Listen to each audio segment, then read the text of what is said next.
आता तुमच्या व्हिडिओमध्ये बरेच वेळा मी हे ऐकण्यात आले की वेस्ट मॅनेजमेंटमधून लाखो रुपये कमवण्याची संधी आहे. येस. तर ह्याला व्यवसायाच्या दृष्टिकोनातून कसं बघता येईल की कसं पाहायला पाहिजे?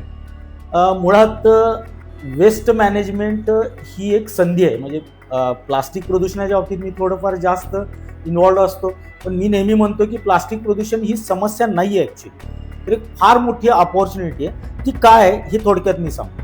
साधारणपणे 2023ची आकडेवारी प्लास्टिकच्या बाबतीत आपल्याकडे उपलब्ध आहे, ज्याच्यामध्ये 2023च्या दरम्यान साधारणपणे 22 मिलियन टन प्लास्टिक आपल्याकडं आपण बाहेर देशातनं आयात केलं.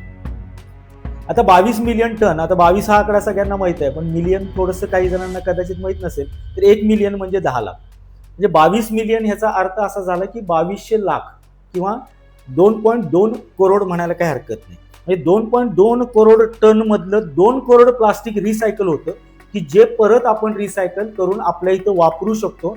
म्हणजे परत पुढच्या वर्षी जर आणखी प्लास्टिक लागणार असेल तर त्यातलं किमान निम्मं प्लास्टिक तरी आपण कमी करू, आयात करायचं. हे शक्य होतं, पण तसं होताना दिसत नाही. मुळात 8-10%, 15% डोक्यावरनं पाणी एवढंच प्लास्टिक रिसायकल होतं.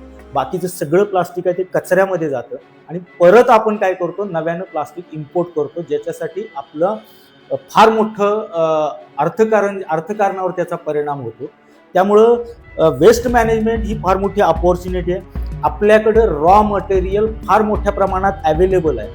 त्या रॉ मटेरियलला रिसायकलिंग सिस्टममध्ये जर आपण आणू शकलो तर बाहेरनं इम्पोर्ट कराव्या लागणाऱ्या ज्या काही गोष्टी आहेत त्याच्यावर त्याचा थेट परिणाम होईल आणि ॲटोमॅटिक एक आर्थिक क्रांती व्हायला सुरुवात होईल. आणि त्या आधारावरच इथं आपल्याकडं फार मोठ्या प्रमाणात उद्योग संधी निर्माण झालेल्या आहेत.